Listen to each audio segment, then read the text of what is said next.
El próximo sábado, 4 de mayo, arranca la edición número 107 del Giro de Italia. Del 4 de mayo hasta el día 26, desde Venaria Reale hasta Roma, un total de 3.386 kilómetros, de los cuales 34 serán contra el crono, marcarán esta edición número 107, que tiene un nombre por encima del resto.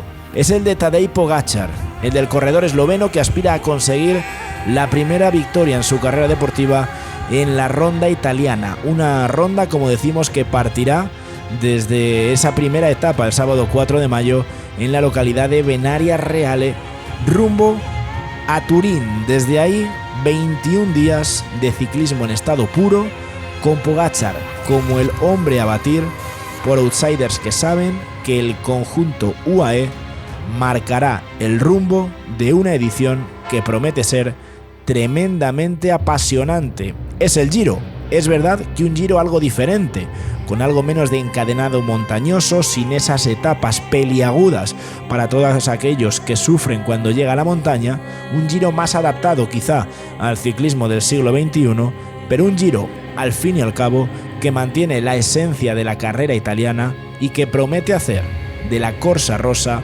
una de las pruebas más emocionantes de este calendario ciclista 2024.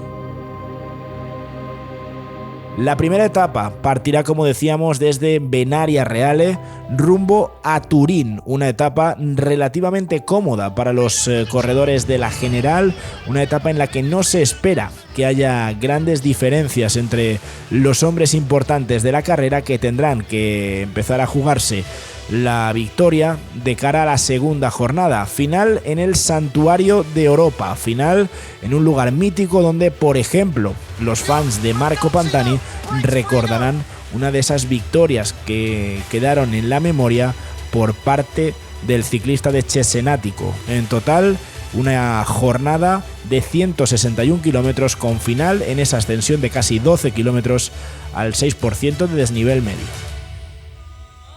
Para la tercera etapa, Novara-Fossano. Otra jornada relativamente cómoda para los corredores de la general, ideal para los velocistas que tendrán que pelear sobre un recorrido de 166 kilómetros con un último sprint intermedio a 23 kilómetros, para llegar a la línea de meta, con final, como decimos, en la localidad de Fossano. La cuarta jornada partirá de Aquiterme y llegará a Andorra. Un inicio de Giro relativamente cómodo, otra etapa algo más larga, 190 kilómetros, con una dificultad montañosa de tercera categoría en mitad del recorrido, el Colle del Meloño, pero que tampoco parece que entrañe dificultad para los de la general. La quinta jornada partirá de Génova y llegará a Lucca. Más de lo mismo, es cierto que en esos 179 kilómetros hay una subida de cuarta categoría, Montemaño, que se va a coronar a solo 22, recorrido paralelo a la costa, que podría dificultar algo la situación en caso de que el viento haga acto de presencia, pero no parece complicada para los hombres de la general. La sexta jornada va a llegar a Rapolano, va a partir de Viareggio, algo más escarpado el terreno, sobre todo en la segunda parte de la jornada, con 180 kilómetros de recorrido, los últimos 100, como digo, con diente de sierra, pero no parece tampoco que entrañe demasiado riesgo para los hombres importantes de esta carrera. La etapa séptima cambia el discurso. Llega la primera contrarreloj individual, 38 kilómetros y medio, de Foligno a Perugia. El equipo Tudor, que corre en casa, y unos últimos 6 kilómetros y medio picando hacia arriba con un puerto de cuarta categoría que promete hacer diferencias. La crono dará paso a la octava jornada, final en Prato di Tivo. Una etapa de montaña de un total de 153 kilómetros, donde los hombres de la general tendrán que empezar a mostrar sus cartas. Llegamos, como digo, a esa etapa número 8, Prati di Tivo, con el Croce Avio, con subida en prácticamente el inicio de la carrera con Forca Capistrello, esa subida al Croce Avio de tercera categoría y el puerto de Prati di Tivo, 14 kilómetros y medio al 7% de desnivel. Para la jornada número 9 sigue avanzando este Giro de Italia, otra vez paralelo, como decíamos, a la costa, final en Napoli, que hace unos años nos regalaba una etapa maravillosa, una etapa que parece será muy cómoda, la número 9, donde los de la general podrían tomarse un merecido descanso. Etapa número 10, final en Kusano Muri, en Boca de la Selva, 142 kilómetros, otra etapa aparentemente cómoda, partiendo de Pompey, llegando a Kusano Mutri.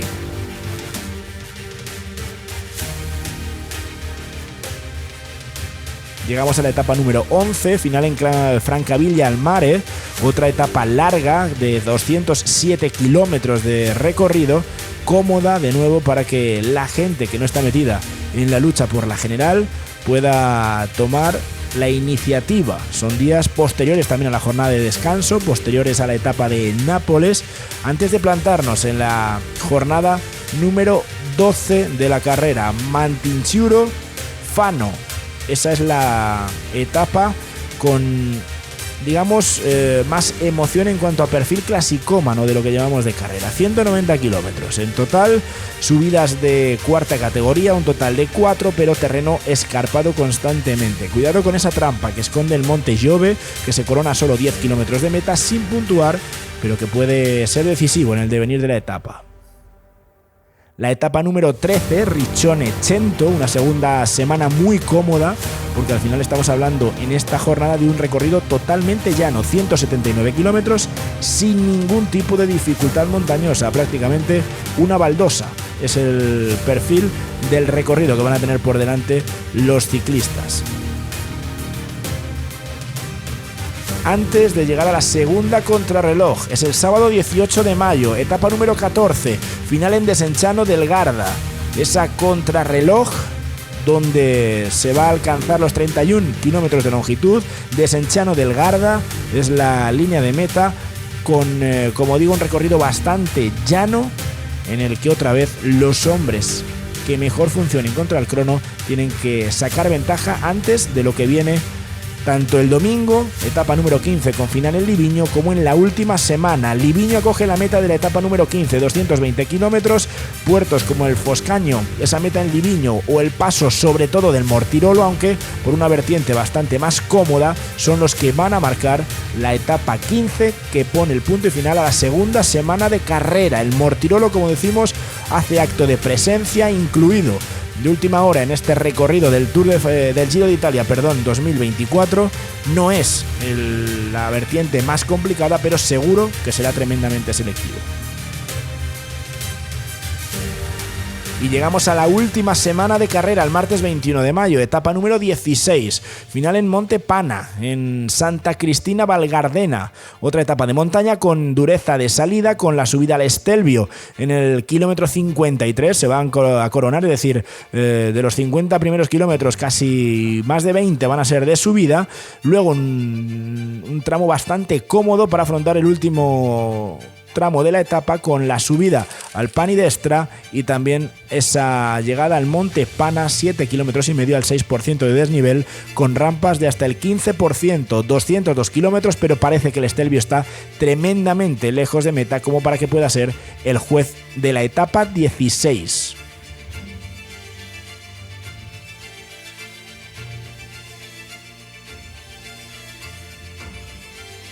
Ahí vemos el recorrido y es que de salida esa subida al Stelvio puede marcar el perfil de la etapa, pero es cierto también que ese tramo cómodo hasta casi alcanzar los últimos 30 kilómetros de la jornada dificultan que pueda ser o que pueda adquirir, ¿no?, el papel decisivo para los hombres de la general. Etapa 17, Paso del Brocón, otra etapa de montaña, 4.200 metros de desnivel en 159 kilómetros. Dureza de salida, el Paso Sela en los primeros kilómetros, Paso Role, también la subida al Paso Brocón en 2 ocasiones. 6 kilómetros y medio al 12%, 159 kilómetros de longitud en un día sin descanso.